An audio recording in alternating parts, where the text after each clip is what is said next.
Bismillahirrahmanirrahim. Assalamualaikum warahmatullahi wabarakatuh. Sahabat cerdas, berjumpa kembali di channel kami. Kali ini kita akan membahas soal asli seleksi mandiri masuk perguruan tinggi negeri wilayah barat tahun 2017.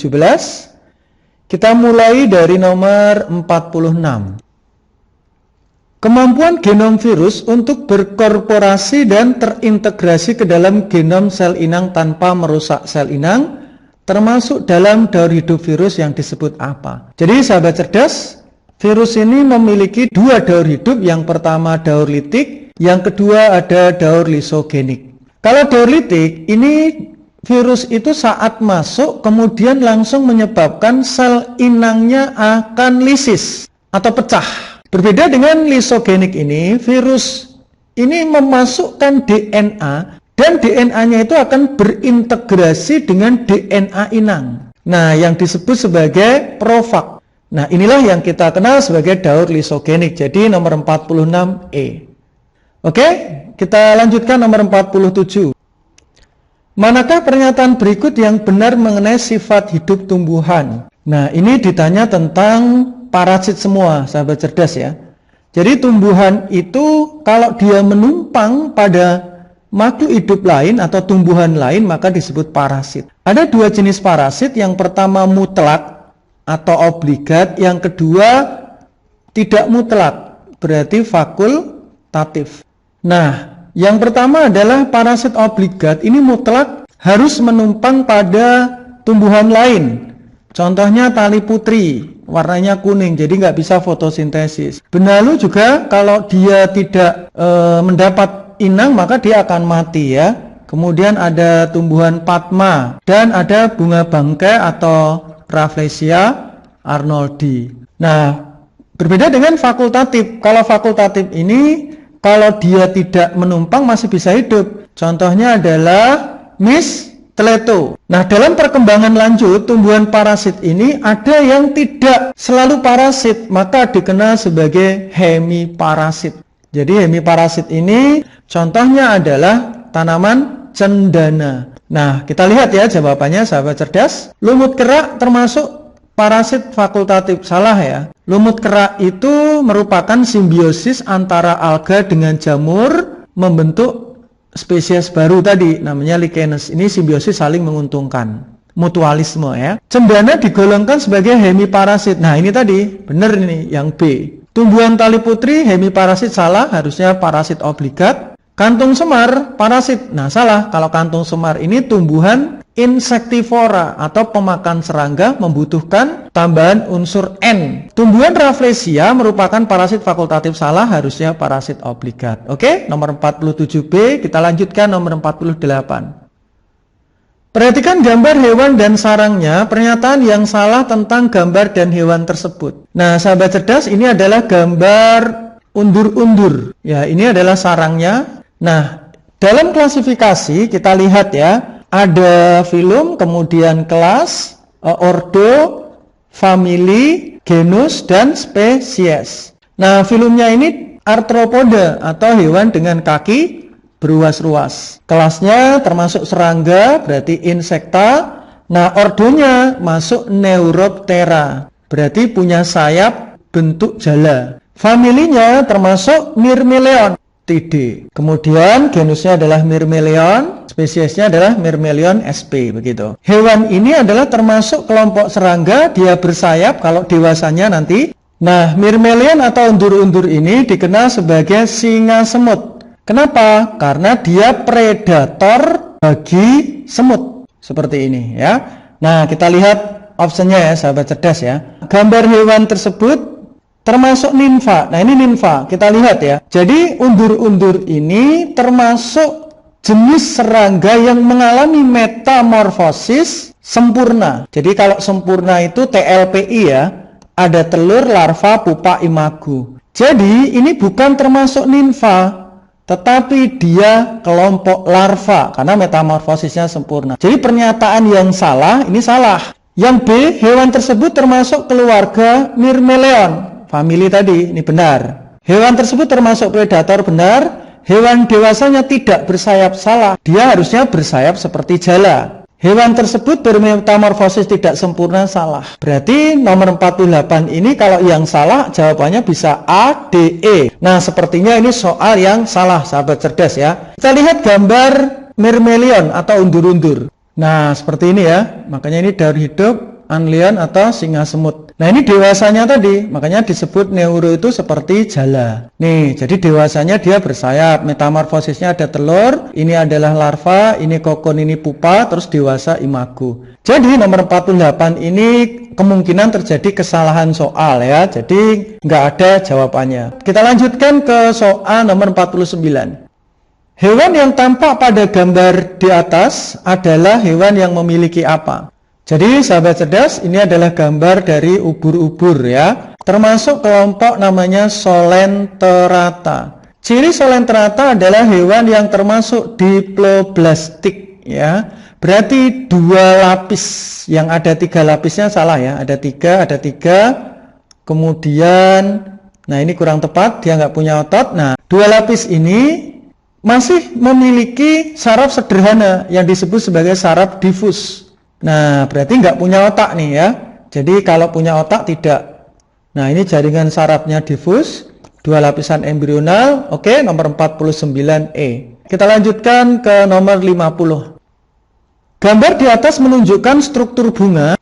Bagian tempat berlangsungnya meiosis untuk menghasilkan mikrospora ditunjukkan dengan huruf apa? Jadi sahabat cerdas, mikrospora itu adalah serbuk sari, termasuk gamet jantan ya. Nah, gamet jantan berarti kita lihat di benang sari. Proses pembentukan serbuk sari atau dikenal mikrosporogenesis ini terjadinya di mana? Kepala sari tepatnya, yaitu di antera. Berarti yang ini sahabat cerdas. Nah, ini D berarti jawabannya. Kalau yang A ini kepala putih, ini tempat polinasi penyerbukan. Yang B ini adalah tangkai putih. Kemudian yang C ini ada bakal buah. Nanti di sini tempat terjadi fertilisasi yang di dalamnya ada ovulum atau bakal biji. Nah, yang E ini adalah kelopak atau kalik ya. Oke, nomor 50D. Kita lanjutkan nomor 51. Daun merupakan organ tumbuhan yang berperan dalam fotosintesis dan transpirasi. Struktur daun yang mendukung kedua peranan tersebut adalah, jadi sahabat cerdas, fotosintesis ini butuh cahaya matahari. Sementara transpirasi ini proses yang dikenal penguapan. Nah, bagaimana untuk mendukung proses tersebut? Biasanya daun ini akan memiliki lebar ya, atau luasnya akan semakin besar. Daun yang semakin luas menyebabkan proses cahaya mataharinya akan ditangkap oleh banyak klorofil. Sehingga daun yang luas ini memungkinkan proses fotosintesis ini akan bisa berlangsung dengan banyak. Nah, sekaligus daun yang luas itu ternyata diiringi dengan volume yang kecil. Nah, nanti volume kecil ini ditunjukkan biasanya daun ini akan tipis. Sehingga rasio antara luas dan volume ya, daunnya lebar, volumenya kecil sehingga rasionya besar perbandingannya. Memungkinkan air ini akan menguap atau bertranspirasi melalui mulut daun yang dikenal sebagai stomata. Jadi semakin lebar daunnya, maka cahaya yang bisa ditangkap akan semakin baik sehingga fotosintesis akan semakin optimal. Dan daun yang semakin luas itu akan menyebabkan stomatanya banyak sehingga penguapan juga banyak. Nah, ini jadi hubungan antara transpirasi dan fotosintesis itu di perbandingan luas area dan volume daun yang besar. Nah, yang A, susunan sel pada jaringan mesofil yang rapat, salah. Mesofil yang rapat ini ada di palisade. Jadi kalau di daun ini palisade rapat, tapi bunga karang ini longgar, berarti nggak tepat. Stomata mengatur fungsi sel penjaga dalam transpirasi bisa, tapi hanya menjelaskan transpirasi, tidak menjelaskan proses fotosintesis. Ya, berarti C kurang tepat. Luas pori stomata 30% kurang tepat. Kenapa? Karena hanya 1-11% luas permukaan. Kalau terlalu banyak stomatanya, nanti penguapan juga semakin tinggi, sehingga tanaman bisa kekurangan air. Transpirasi yang rendah pada permukaan daun yang luas, salah. Ya, jadi semakin luas daunnya, maka transpirasi juga akan semakin banyak. Oke, nomor 51B kita lanjutkan nomor 52. Tumbuhan teh sering dipangkas di bagian pucuknya untuk meningkatkan jumlah percabangan dan jumlah daun muda yang terbentuk. Proses biologis yang terkait, jadi sahabat cerdas, ini adalah bagian apikal atau pucuk. Kalau bagian apikal ini dipotong, ya, maka akan pertumbuhan ke samping ini akan menjadi cepat. Nah, ini yang disebut pertumbuhan aksial sehingga daunnya akan menjadi banyak. Jadi konsep memotong tunas apikal ini adalah menurunkan dominasi apikal dan menumbuhkan aksial sehingga pola percabangan atau pertumbuhan lateral ke sampingnya menjadi lebih banyak. Ya, gitu. Oke, kita bacakan. Tidak berpengaruh terhadap pertumbuhan apikal dan lateral salah, meningkatkan pertumbuhan apikal salah, menekan pertumbuhan apikal dan meningkatkan pertumbuhan lateral. Tadi aksial ini juga disebut lateral. Oke ya, 52C. Kita lanjutkan nomor 53. Sistem kromosom untuk determinasi jenis kelamin pada spesies lebah adalah, jadi lebah ini itu secara reproduksi ada lebah jantan dan lebah betina. Nah, lebah betina itu menghasilkan ovum, haploid, dan lebah jantan menghasilkan sperma haploid. Nah, jika terjadi fertilisasi, maka akan menghasilkan lebah betina ratu yang diploid. Nah, dalam kondisi tertentu, ovum ini tanpa dibuahi sperma, itu bisa menjadi lebah jantan. Nah, yang dikenal proses partenogenesis. Jadi sel telur dibuahi tanpa sperma bisa jadi lebah. Nah, tetapi lebah di sini adalah haploid. Sehingga penentuan determinasi jenis kelaminnya itu ada lebah N berarti lebah haploid jantan dan lebah diploid yaitu adalah lebah betina. Nah, sehingga di sini ada haploid dan diploid. Berarti nomor 53A. Kita lanjutkan nomor 54. Dalam kaitannya dengan evolusi, pohon filogeni paling tepat dideskripsikan sebagai apa?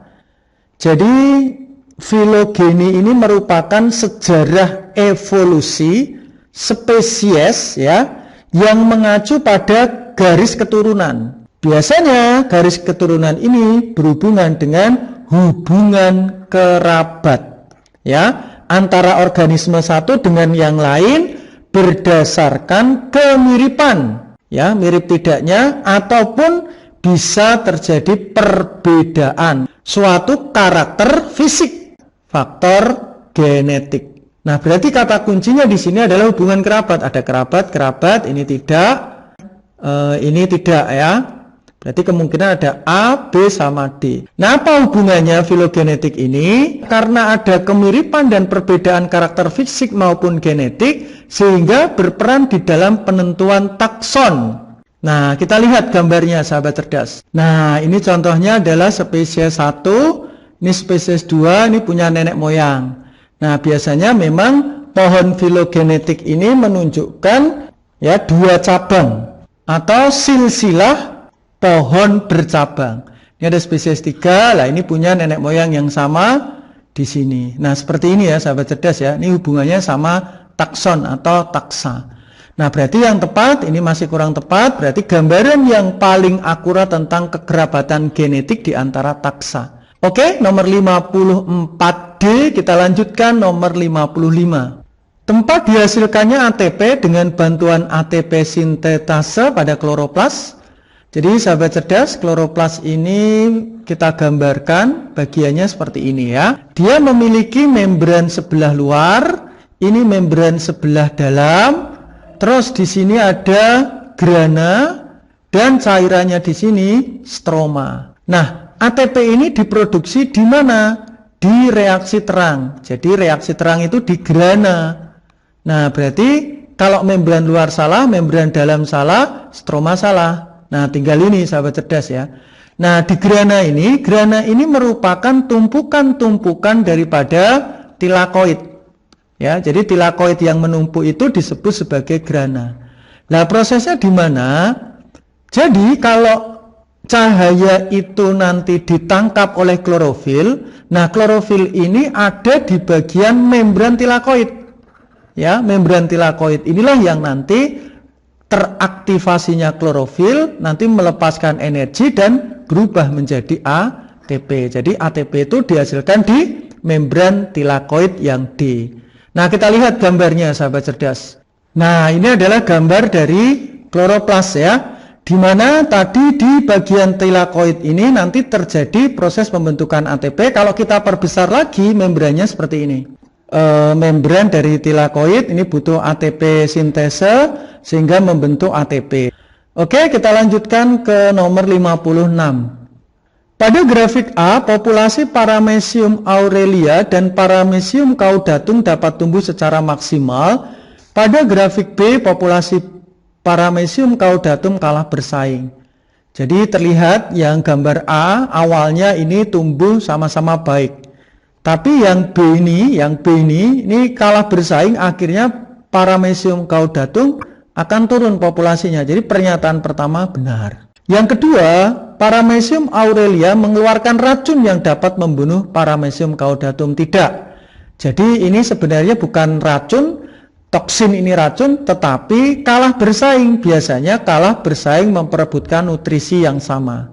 Begitu ya. Berarti pernyataan kedua salah, benar salah, jawabannya C. Kita lanjutkan nomor 57. Semakin tua kehamilan, kadar hormon estrogen akan meningkat, sedangkan progesteron akan semakin sedikit. Nah, jadi gini sahabat cerdas ya. Estrogen ini hormon yang digunakan untuk pembentukan endometrium. Kemudian progesteron ini untuk menjaga penebalan endometrium selama masa kehamilan. Jadi selama masa hamil, kedua hormon ini sama-sama naik. Nah, ini makanya salah ini. Kecuali hormon progesteron itu akan menurun saat partus, terjadi proses kelahiran.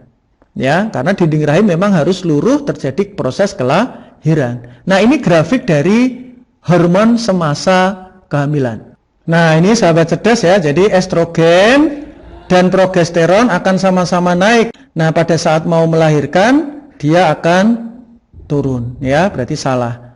Yang kedua, estrogen bersifat merangsang uterus untuk berkontraksi, sedangkan progesteron sebaliknya. Jadi, estrogen ini memiliki fungsi mengatur kontraksi uterus pada fase siklus estrus atau siklus masa subur. Nah, juga dia dibantu dengan hormon oksitosin pada saat partus atau kelahiran. Berbeda dengan hormon progesteron. Kalau progesteron ini pada saat terjadi proses partus atau kelahiran, maka dia akan membantu proses relaksasi, yaitu menghambat kontraksi uterus dan bekerja sama dengan hormon relaksasin. Begitu ya. Jadi estrogen merangsang uterus ini benar ya, untuk berkontraksi, progesteron benar. Jadi pernyataan pertama ini salah, kemudian pernyataan kedua benar, salah benar, jawabannya D. Kita lanjutkan nomor 58. Gluconeogenesis dapat terjadi bila ada penurunan asupan gula dalam sel yang bersumber dari karbohidrat. Gluconeogenesis dapat bersumber dari apa? Jadi sahabat cerdas, contohnya pada saat lapar kita ya, maka glukosa dalam darah ini turun. Dia harus mengambil gula yang ada di dalam otot, glikogen atau di hati. Ini namanya glikogenolisis. Tetapi ada proses di mana glukosa ini tidak diambil dari karbohidrat. Itulah yang namanya gluconeogenesis. Artinya pembentukan glukosa baru, neo itu baru, dari selain karbohidrat. Jadi selain karbohidrat saja, bisa berupa protein, bisa berupa lemak. Ini lemak, asam laktat, gliserol ini pecahan dari lemak, ini asam amino ini protein, asam pirufat ini juga bagian dari metabolisme karbohidrat, lemak, dan protein. Jadi semuanya benar. 1, 2, 3, 4 E ya. Nah, kita lihat ya sahabat cerdas ya, reaksinya panjang ini. Nah, ini adalah gluconeogenesis pathway, berarti jalur dari gluconeogenesis. Nah, glukosa di sini bisa terbentuk dari apa? Tadi dari gliserol ya. Bisa dari apa? Asam laktat di sini. Bisa dari apa? Dari pirufat. Nah, ini larinya ke sana semua. Nah, untuk yang asam amino glucogenik jalurnya seperti ini, sahabat cerdas. Nah, ini ada asam amino. Nah, contohnya ini asam amino yang bisa diubah menjadi glukosa ya, seperti ini. Begitu sahabat cerdas ya. Nomor 58E, kita lanjutkan nomor 59. Teknik polimerase chain reaction dapat digunakan untuk menggandakan DNA komponen yang diperlukan dalam teknik PCR. Jadi PCR ini adalah teknik memperbanyak DNA itu secara in vitro, dari di luar tubuh. Contohnya DNA kita mau diperbanyak di laboratorium, itu tekniknya namanya PCR. Untuk mengetahui apa? Biasanya untuk mengetahui kode-kode genetik yang ada di dalam tubuh kita. Nah, ada beberapa syarat yang dibutuhkan dalam teknik PCR, yaitu singkatannya adalah OPDESE. Yang pertama, butuh nukleotida, namanya oligonukleotida. Yang kedua, butuh buffer untuk menyeimbangkan, namanya buffer amplifikasi. Nah, yang ketiga, butuh deoksiribonuklease trifosfat atau dikenal DNTP. Yang keempat, butuh sekuen DNA template. Terakhir, butuh enzim untuk memperbanyak DNA polimerase. Jadi oligonukleotida ini masuk, asam amino tidak, RNA polimerase tidak. Nah, ini masuk. Jadi 1-3 jawabannya B, sahabat cerdas ya. Oke, kita lanjutkan yang terakhir nomor 60. Pernyataan berikut yang terkait dengan produksi nata de coco. Jadi sahabat cerdas, nata de coco itu berasal dari air kelapa yang dilakukan proses fermentasi dalam posisi aerob, butuh aerasi. Nah, ini bakterinya adalah Acetobacter psillinum. Nah, bakteri ini karena ada aseto, maka butuh asam asetat atau asam cuka yang berfungsi untuk menurunkan pH. Nah, kalau pH-nya itu turun, maka terjadi asam. Proses ini kemudian menghasilkan produk berupa serat-serat selulosa. Nah, inilah yang dikenal sebagai nata de coco. Oke ya, berarti pertama benar, menggunakan air kelapa sebagai media produksi. Yang kedua, memerlukan aerasi juga benar. Merupakan selulosa yang dihasilkan dari Acetobacter benar. Membutuhkan asam asetat betul. Semuanya benar, jawabannya E. Begitu sahabat cerdas pembahasan seleksi mandiri masuk perguruan tinggi negeri wilayah barat tahun 2017. Tetap semangat. Assalamualaikum warahmatullahi wabarakatuh.